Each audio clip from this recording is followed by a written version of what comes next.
Hello, welcome to another law school survival tip. Okay. Madaming reviewers, no? Madaming books. Hindi yan flex. Okay. Distraction yan minsan. Ako ay subscribe to a one good book rule. Okay. Or one good book lang dapat. So, isa sa mga biggest mistakes ng mga law student is hoarding. Okay. May 5 authors sa Consti, 7 reviewers sa Civ, 10 notes sa Cream. So, ang ending, medyo confused ka, overwhelmed, at wala kang mastery. Okay. Here's the rule. For me, one good book per subject. Master it.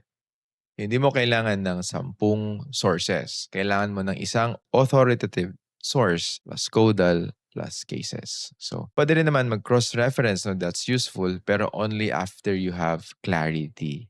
Okay? So, kung wala ka pang foundation, adding more books just adds more noise. So, law school is not about collecting resources. It's about building competence. So, one book, one caudal, one set of cases.